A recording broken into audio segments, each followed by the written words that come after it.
votre patience. Je me présente, je m'appelle Sophie Soulignac. J'ai la grande chance, comme vous, d'aller voir des films et de rencontrer des talents divers et variés. Deux petites précisions. C'est moi qui vais vous accompagner pour cette rencontre avec les voix françaises du Roi Lion, signé Jon Favreau. Le film sort le 17 juillet. Deux petites précisions. Vous voyez qu'il n'y a que 3 sièges. Alban Ivanov, hélas, a loupé son avion. Il est en tournage au Maroc. Et voilà, c'est une petite chose qui arrive, donc on espère qu'il sera là ce soir à l'avant-première. Et puis une deuxième petite précision, mais ça je sais que vous avez l'élégance nécessaire, évitez s'il vous plaît les questions personnelles. Voilà, on est vraiment là pour parler de cette aventure qui est Le Roi Lion. On va sans plus attendre accueillir les voix françaises. Alors honneur aux talentueuses demoiselles, on va commencer avec dans le rôle de Nala, Anne Silla, dont vous avez pu découvrir. Bonjour Anne, bienvenue. Dans le rôle de Simba, Ryan Bensetti. Alors, Ryan. Et dans le rôle de Timon, Jamel Debbouze. Allez.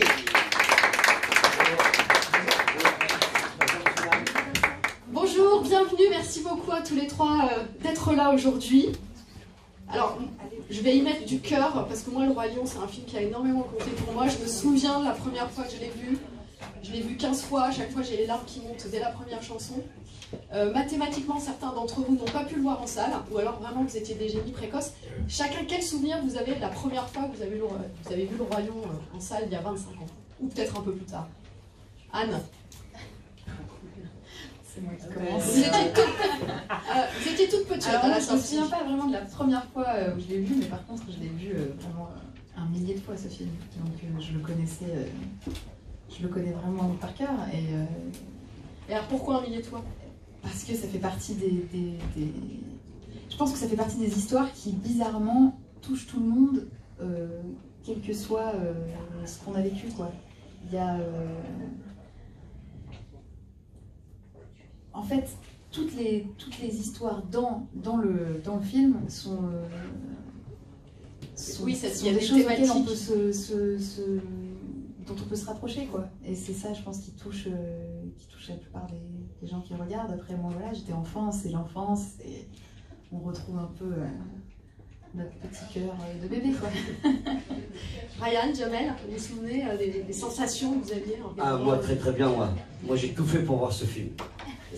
C'est-à-dire pour vous dire la vérité, un ami, Alassane Kébé, a payé sa place au cinéma Le Grenier à Sel et a ouvert la porte de secours afin qu'on puisse, je me rappelle d'avoir resquillé pour voir Le Roi Lion tellement j'avais envie de voir ce film. C'était un événement tellement incroyable, tout le monde en parlait, on ne pouvait pas passer à côté. Et je me souviens encore très très bien de toutes les sensations. Je suis passé par tous les états. La joie, hein, c'est vrai, tu reçois tout de suite de la joie, de la peine. Ouais, j'étais peiné souvent pendant ce film. Et après, de la joie. Enfin, c'est vrai, c'est un film incroyable, quoi. Et si je peux me permettre, moi, on a tous vu des images de ce film. On a tous été au cinéma souvent. C'est incroyable. J'ai rarement vu un truc pareil au Cinoche. C'est vrai, ça défie les lois de la pesanteur. Mais c'est vrai, quand on voit des animaux parler, quoi, vivre, se mouvoir. La première fois, l'histoire m'avait frappé, mais là, c'est pas. C'est une expérience, c'est une expérience cinématographique une expérience sensorielle unique, en fait, unique, ouais, ça on peut dire ça comme ça, ouais. Ryan, tes souvenirs et la pression peut-être quand on vous dit tu vas mélange de tout. Tu vas jouer le rôle de Simba. Ouais, souvenir, pression, rêve, il y a un mélange de tout. Le Roi Lion, c'est le premier film que j'ai vu dans ma vie, en fait, clairement. Ça a été mon film préféré très longtemps. Et voilà, en fait, j'ai grandi avec Le Roi Lion, pareil, comme si là, je l'ai vu 10 000 fois. Et jusqu'à aujourd'hui, en fait, c'est quelque chose qui m'accompagne, en tout cas avec ma famille. Le Roi Lion, les musiques, tout ça, c'est un vrai truc qui me suit depuis enfant. Donc en fait, d'être aujourd'hui Simba, c'est vraiment un rêve de gosse, quoi. Ah, la classe des Simba. Je suis pas, je m'en rends pas compte, je te jure que dès que j'y pense, ça me fait vraiment un truc de ouf. Je connais Simba personnellement. Sérieux, on est dans un classique. Vous, ça vous fait rien, vous. Mais non, monsieur, mais bien sûr. Moi, je peux vous dire, ça me fait quelque chose, parce que c'est nous. On est dans un classique, quoi. T'as l'impression d'être au Louvre. Ouais, participer à l'histoire du Ouais, cinéma. je suis sûr que c'est vrai, ça me fait ça, quoi. Mais d'ailleurs, enfin, il faut Anne, quand même, premier doublage, et il y a ce personnage de Nala qui est, j'ai envie de dire, une sacrée gonzesse quand même. Elle est aventureuse, elle est loyale, elle est courageuse. Pareil, enfin, vous parliez de montagne russe d'émotions. Elle, pareil, il y a plein de nuances à jouer. Il y a plein de nuances, mais c'est pareil. Quand je l'ai appris, franchement, la première fois quand on m'en a parlé, je me suis dit que c'était une blague, sur le coup. J'ai chanté la chanson pour rigoler à Boualem, qui est là. Et en fait, c'était pas une blague. Attention, quand elle rigole, quand elle chante et qu'elle rigole, on chante pas en rigolant de la même manière, ça va. Et non, mais moi, j'arrive pas à y croire non plus, quoi. Je suis nana, quoi. Ouais. C'est trop cool. Jamel, vous êtes des trois celui qui a le plus l'habitude du doublage. En général, ça se fait de façon séparée, les comédiens ne se rencontrent pas. Là, vous êtes un des membres d'un duo mais mythique de chez Mythique, Timon et Pumba. Vous avez pu enregistrer avec Alban Ivanov? Oui. Pas tout évidemment parce que Alban est très dissipé. Il faut un minimum de concentration. Oui, mais je suis sûre que vous l'avez ramené sur le droit chemin. Mais comme c'est pas un professionnel, j'étais obligé effectivement de le rappeler à l'ordre une fois ou deux. Et je dois dire qu'il a tout de suite pris le pied, il était tout de suite... Enfin non, Alban je me connais depuis tout petit, donc on a des tropismes presque, c'est pas des automatismes, c'est des tropismes. C'est des réflexes. On s'aime tellement et on a tellement ri ensemble que j'avais l'impression d'être Timon et qu'il était Pumba pour de vrai. Et on se parle encore en Timon et Pumba là. On n'a pas décroché depuis. Le mec, il faut qu'il soit là. Mais alors, vous chantez aussi. Est-ce que ça a rajouté une petite pression à votre expérience d'acteur, de producteur, de réalisateur? Pour vous dire la vérité, j'ai fait sur ce film ce que j'ai jamais fait. Je voulais absolument être dans cette distribution. Voilà la même que je connais depuis des années maintenant. C'est vrai que j'ai une histoire avec Disney, ça fait depuis Dinosaure. Qui était en 99, hein, voilà, ça, ça commence à faire. C'est une maison que je connais très bien, c'est ma famille presque. Et là, je voulais pas passer à côté de ce classique qui est un monument. Et j'ai saoulé voilà, j'ai accroché un post-it par jour chez lui, dans sa voiture, partout où ça pouvait se coller. Et quand il m'a dit, écoute, c'est compliqué, il était pas chaud, hein. Il m'a dit, il faut chanter. Et moi, je sais pas chanter, madame. C'était mon problème dans ce cas. Je sais pas chanter. Et il m'a dit, il faut chanter. Alors, j'ai pris des cours de chant. J'ai passé 20 heures à me faire humilier par une dame que je connaissais même pas. C'est souvent comme ça. Je disais faux, nul, non, pas aigu, non, avec le ventre. Et je dis, madame, on chante pas avec le ventre, on chante avec la bouche. Bon, hazoul. Et je finis par me régler. J'ai donné tout ce que je pouvais, j'avais vraiment envie de le faire et ça a donné ce que vous avez entendu. Ryan, il faut coller au texte, on peut s'autoriser l'impro Pas vraiment. Faut vraiment quand même respecter ce qu'ont fait les Américains. Et en fait, ça va jusqu'aux intonations, en tout cas pour ma part, pour Simba, il fallait vraiment faire comme Glover. Et c'est quoi le plaisir alors du doublage? En fait, moi ça arrivait en plusieurs temps parce que normalement on lit, en fait on voit la première scène en anglais, on lit le texte. Normalement, sur la première scène, on apprend un petit peu le texte, on sait comment le relancer, on enregistre un peu les intonations. Moi, j'étais tellement en fait choqué par le film que je regardais, mais je regardais pas le texte. Donc en fait, on me disait, c'est bon, t'es prêt? Je dis, ouais, on peut juste le remettre une fois pour... C'était vraiment, en fait, j'étais captivé par le film, c'est un vrai plaisir d'avoir fait ça, mais je m'attendais pas à ce que ce soit, en fait, si compliqué. Et moi, j'ai eu un déclic qui arrivait à la fin du film. J'ai fait tout le film, en fait, avec cette voix. Et bon, on connaît tous le dessin animé, il y a quand même à la fin, on spoil rien, on est d'accord que... faut faire attention, on sait jamais. Hein. Il y a quand même des scènes, il y a des vraies inventions dans ce film, c'est une nouvelle expérience. C'est pas le portrait craché. Non mais sur la vie de ma mère, regardez, les yeux, le nez aquilin, la bouche charnue, c'est pas... Au-delà de la voix, il y avait le physique. Non mais Anne Ryan, je pense que, regardez, je pense que le physique de Jamel et Timon, il y avait une évidence aussi. Cette majesté.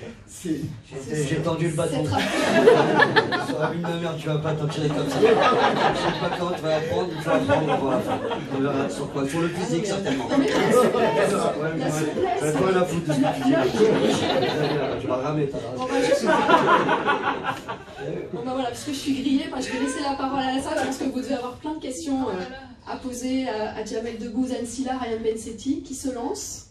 Parce que moi j'en ai plein, hein, donc je peux tenir la journée. On va rester sur le physique justement parce que votre duo avec Yvan correspond absolument au personnage que vous jouez. Il y a C'est la même famille. Jamel, moi j'ai une pensée pour Yvan. J'ai la tête d'un suricate, quoi. J'ai une pensée pour Alban Ivanov. C'est vrai, c'est vrai.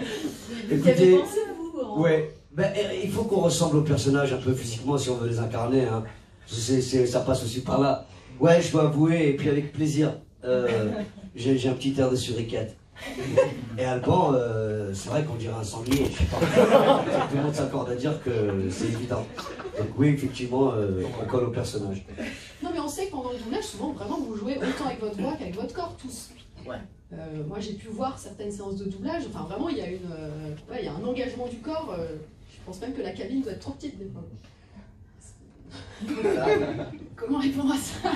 Non mais alors Nala elle est toute en élégance. Mais... Non, est-ce que vous avez senti que vraiment vous engagez votre corps autant que votre voix? À des moments quand elle bougeait, enfin quand la lionne bouge, effectivement je faisais en sorte d'avoir un mouvement quand je parle parce que sinon ça me faisait bizarre, mais j'ai pris trop ça au sérieux, on m'a dit la calme-toi, faut arrêter de bouger.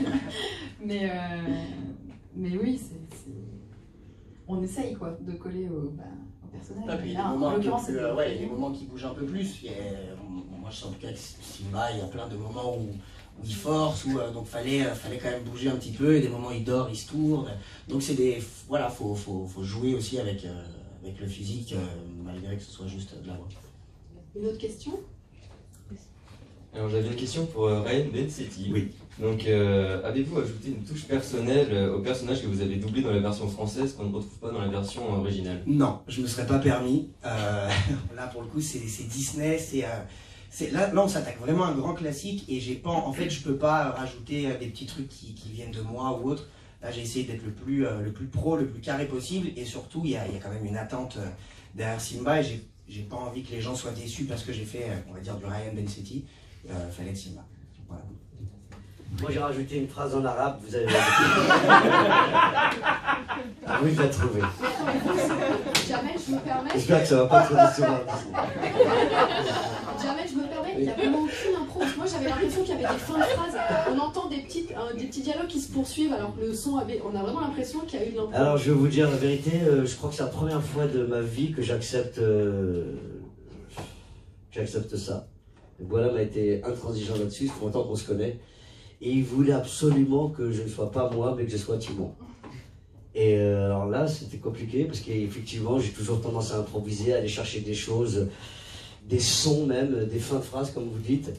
Mais il a été intransigeant, il n'a pas voulu qu'on sorte du texte et qu'on soit vraiment, qu'on colle à la réplique. Il m'a dit c'est un classique. C'est pas le film à ta mère. C'est un classique, on reste classique. Là, c'est vraiment une partition avec laquelle il faut pas. C'est déjà extraordinaire. Qu'est-ce que tu vas rajouter à l'extraordinaire, toi? J'ai écouté. Une question, monsieur? Question pour Jamel. Vous savez ce que c'est que vous frottez à un film d'animation? Quelles caractéristiques techniques vous avez le plus bluffé quand vous avez découvert Le Roi Lion? Ah, alors, le rendu est incroyable. C'est effectivement, pour avoir fait un peu d'animation, j'ai eu la chance de côtoyer des grands studios comme Prana en Inde. Ils ont fait Pi, le film Pi, où déjà il était question d'un tigre, mais là j'ai pu voir qu'on était passé à une autre stratosphère, quoi. Parce que souvent on néglige, on peut s'acharner à faire un bon personnage et à négliger un peu les décors. Là tout est travaillé à la perfection, dans le moindre détail. On s'y perd vraiment. J'adore les reportages animaliers, j'adore les Disney, j'adore les films d'animation. Et là, franchement, on est un peu perdu, quoi. Au départ, on sait pas où on est tellement c'est réel. Aujourd'hui, ils réussissent à faire des matières qui sont vraiment confondantes. L'eau, par exemple, dans Nemo, par exemple, on a pu le constater, on a vraiment l'impression que c'est presque de la matière. Là, pour le coup, vous l'avez vu ce film, hein. l'animation atteint un niveau jamais atteint. Oui, puis on est au-delà de l'animation. En fait, il y a un mélange de prise de vue réelle, de ce qu'on appelle de l'image photoréaliste. Donc il y a du travail par ordinateur, mais moi je trouve qu'il y a un réalisme qui est fou. Et il y a la poésie malgré tout, d'avoir des animaux qui parlent. Oui, le plus dur c'est d'avoir donné de l'âme à ces personnages. C'est ça le plus compliqué. Ils ne sont pas réels. Et les yeux sont des éléments extrêmement importants. Ils sont très très forts. Le pelage est fou. Non, honnêtement, j'ai jamais vu ça. Une autre question? J'aurais voulu savoir si c'était vous qui jouez aussi Simba enfant. Est-ce que vous changez votre voix pour ça? Non, non, non. J'aurais bien aimé, hein, pourquoi pas, mais non, ça a été donné. Alors je sais plus comment il s'appelle le comédien, mais c'est un jeune. Jean-Paul Belmondo. Voilà. Ryan, justement, vous disiez que les premières fois vous étiez tellement bluffé. Par les images que vous oubliez Ouais, et puis en fait, le pire, c'est que on est pris par le moment et on n'a pas vraiment le temps on a l'impression de mal faire en fait. On se dit, on aurait pu mieux faire. Et en fait, on est arrivé à la fin du film. À la fin du film, on double du coup la bagarre de Scar et de Simba. Et en fait, à ce moment-là, on connaît tous cette phrase clé de part loin et ne revient jamais. Et en fait, il y a un énorme plan sur Simba. Et au moment où je fais en fait une voix un tout petit peu différente, j'ai un déclic et je fais, merde, c'est ça la voix de Simba. Je fais, merde. En fait, j'ai déjà fait tout le film avec une autre voix. Donc j'ai demandé, je dis, est-ce qu'on peut tout refaire? Et ils m'ont dit, bah alors ouais, machin. Mais j'ai dû quand même recommencer parce qu'on est pris de... Ça se fait très vite, les scènes vont très vite, on passe vite à une autre scène. Et du coup, on a des petits regrets le soir. Et on a refait, le lendemain, on a refait des scènes avec justement cette nouvelle voix qui... Oui, qui ne ressemble pas beaucoup à la vôtre, oui, c'est une belle invention. Tu as trouvé la voix de Simba à la fin. À la fin, ouais. C'est dommage. Mais j'ai pu tout refaire, ça va. Vous savez, ça prend du temps de trouver sa voix. Anne, vous en parliez au début, vous disiez ce qui vous avait beaucoup touché dans le film, c'était aussi non seulement les émotions, mais aussi les thématiques. Il y a la transmission, il y a la relation parent-enfant, père-fils notamment, il y a la loyauté, la trahison. Est-ce que c'est important aussi de continuer à véhiculer via des grands films comme ça des thématiques pareilles? C'est peut-être par hasard aussi si aujourd'hui on refait le Roi Lion. Mais je pense on réinvente le Roi Lion. Je pense que justement, et je pense que c'est pour ça que ça marchera et que ça marchera encore et peut-être même mieux puisque c'est encore aujourd'hui, enfin on n'a jamais autant vécu des émotions aussi contrastées que maintenant quoi, je pense. Elles sont beaucoup plus nombreuses et je pense que les gens et moi en tout cas quand j'ai vu les petits bouts du film que j'ai doublé, ça m'a vraiment marqué, même la culpabilité. Enfin il y a plein d'émotions cachées dedans en fait, et je pense que c'est pour ça que ça parle à tout le monde et c'est pour ça que ça parlera encore. Oui, il y a toute une nouvelle génération qui va peut-être d'abord voir ce nouveau film puis redécouvrir le film d'animation. Vos enfants, Diomène, ils ont vu, ah oui, bien sûr. 25 ans, ils ont été élevés. Mais ils le connaissent par cœur, bien sûr, évidemment, ils adorent, et puis ils ont hâte d'être à ce soir pour voir le film. Ils sont comme nous. Question dans la salle? Bonjour, vous avez évoqué justement le classique d'il y a 25 ans. Est-ce que vous avez peur ou l'espoir que ce nouveau film devienne un classique et qu'il remplace le précédent? Je pense que chacun a sa place. Je pense que ça se consomme complètement différemment. Effectivement, nos enfants ont un œil complètement éduqué. On n'a pas la même perception des choses avec nos gosses, mais pourtant, je pense que l'histoire est tellement intemporelle, elle est tellement universelle. Les dialogues, les situations elles sont tellement fortes que ça dépasse les générations. Je ne peux pas vous dire, moi je prendrais autant de plaisir à voir le classique, quoi qu'il arrive, mais c'est vrai que ça c'est quand même une expérience sensorielle incroyable. C'est ça, il y a deux expériences visuelles, sensorielles complètement différentes, et puis vous avez vu le film, dans celui-là il y a aussi des nouvelles scènes, parce qu'on a beaucoup dit, ah mais ça va être du plan par plan et tout, il y a un vrai respect de l'original, et en même temps il y a plein de petits ajouts. Moi je trouve que c'est super agréable aussi de se faire surprendre. On nous offre une Madeleine de Proust sur un plateau en fait. Et pas améliorer parce que c'est pas la question, mais on nous l'offre juste pour le simple plaisir de le revivre, mais d'avoir des petits côtés Différemment, qui vont ouais. être nouveaux. Voilà, J'ai adoré Charles Aznavour et j'ai adoré la reprise que Dr. Dre en a fait. Et mais pourtant, les deux sont formidables, incroyables et à entendre de manière complètement différente avec le même plaisir. Madame, une question? Oui, je suis allée voir le film ce matin avec mes deux filles qui connaissaient le dessin animé. Est-ce que vous ne trouvez pas que, bon, j'en ai vu plusieurs, Aladdin notamment, et Dumbo, est-ce qu'aujourd'hui, donc 25 ans après, on n'est pas un cran, c'est pas un cran plus stressant et plus... est-ce que les enfants ne sont pas plus préparés à des films qui font un peu plus peur, moi j'ai trouvé. Et c'est répondre Françoise Dolto. Moi, je fais des vannes qui ne marchent pas, je ne dis plus rien. Vas-y Françoise, c'est toi. Et Gérard? Je sais pas.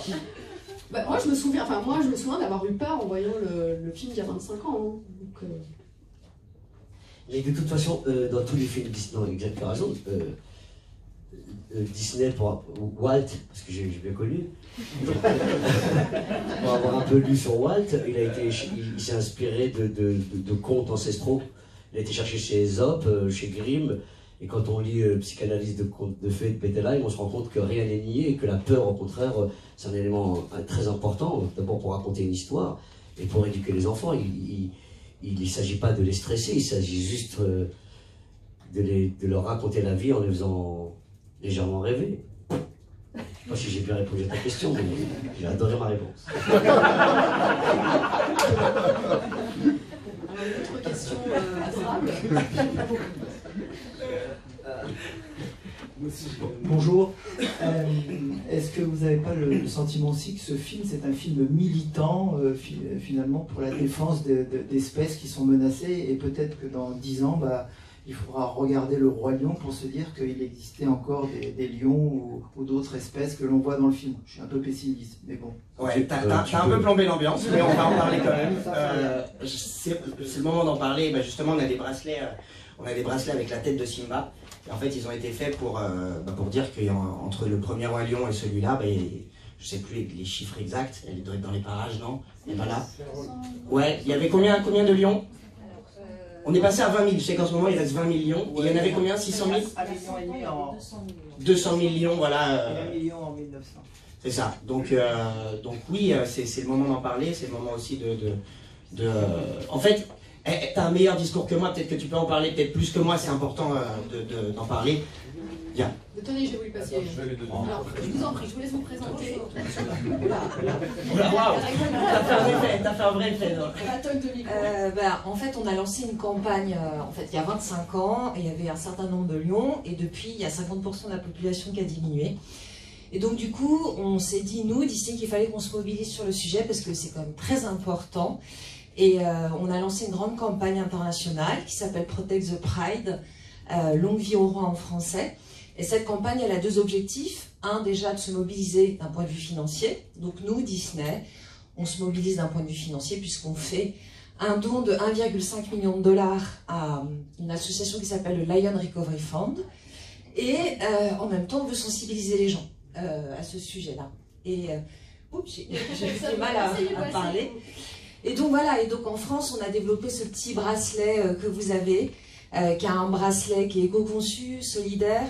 Pour chaque bracelet vendu, donc il est vendu 5 €, pour chaque bracelet vendu, 1 € ira à une association qui s'appelle Panthera, sur un programme dédié au Sénégal, dans le parc national du Niokolo-Koba, pour la protection des lions. Alors on parle de la protection des lions parce que là c'est le symbole, c'est le roi lion, mais il y a d'autres espèces, la cohabitation entre l'homme et l'animal, et puis les habitats aussi. Voilà.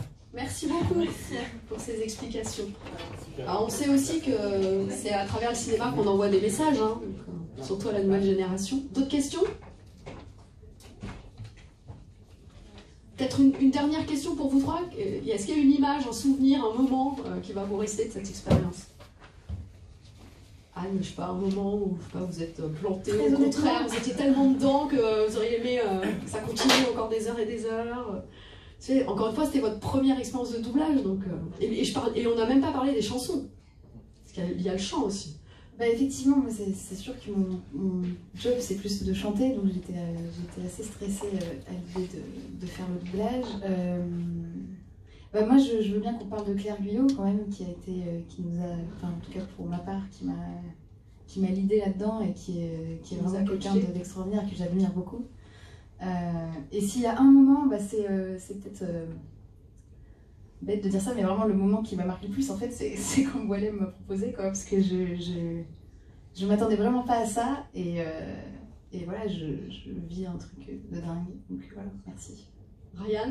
Ouais, moi je t'avoue que c'est pareil, c'est la réponse quand j'ai eu, quand j'ai eu la réponse, parce que il m'a envoyé ça par texto, l'enfoiré, vraiment par message, et il m'a dit, non il m'a dit, non, s'il m'avait mis tu es Simba, j'aurais compris tout de suite, non, il m'a mis un truc, c'est parti. Et en fait, comme ils envoient les essais aux États-Unis, moi je me suis dit, ok, mortel, les essais sont partis. Et je lui réponds, la réponse c'est quand? Mardi, machin. Il me fait, t'as pas compris, tête de con, c'est toi, Simba. Et là, matin, champagne, je vous le dis, 10h du matin, champagne. Voilà, donc non, j'étais, c'est la grosse surprise, moi, vraiment pour le coup de faire Simba, c'est un rêve de gosse. Et là, du coup, j'ai pu cocher ça dans la liste. Dans la to-do list. Jamel, encore une fois, vous avez beaucoup d'expérience et pas des moindres. Enfin, il y a encore quelques semaines, c'était Toy Story 4. Oui. C'était un régal aussi. Donc là, est-ce qu'il y a un petit... C'est quoi le petit supplément d'âme de cette expérience? Ben, je me souviens très clairement, c'est le jour où ils m'ont payé. J'avoue, j'étais très touché. Et je remercie encore une fois Disney pour cette générosité. Quand même, ils sont différents des autres. En temps et en heure. Non, ben, pour vous dire la vérité... Dieu merci, ils le font pas pour l'argent. Non, vous n'écrivez pas cette connerie, mais j'aime pas être sentimental, mais c'est vrai qu'il y avait un truc un peu sentimental. Ça fait 20 ans que je travaille avec Boualem, on est vraiment des amis. Boualem, il faut que vous entriez un petit peu plus dans la salle. Ouais, c'est la vérité, parce que franchement, il m'a poussé à mes tranchées. J'étais pas censé chanter, je me suis mis à chanter. J'ai adoré ça et je vais continuer. Et puis j'ai joué dans une partition incroyable, un classique, un truc qui me suivra toute ma vie, avec mon ami d'enfance, Alban Ivanov, à qui j'ai donné des cours d'improvisation théâtrale quand il avait 13 ans. On était tous les deux derrière cette barre avec mon pote pas loin, ce classique devant nous. Ouais, j'ai eu 2-3 moments où je me suis dit, j'adore ma vie. La vie est belle. Ah ouais, et c'était très agréable. Au-delà de plein de choses, voilà, c'était super. Merci beaucoup à tous les trois, puis merci pour le plaisir que vous nous avez apporté, parce que vous avez fait nous aussi merci beaucoup, le film sort le 17 juillet. Merci à tous d'être venus, et puis une belle après-midi.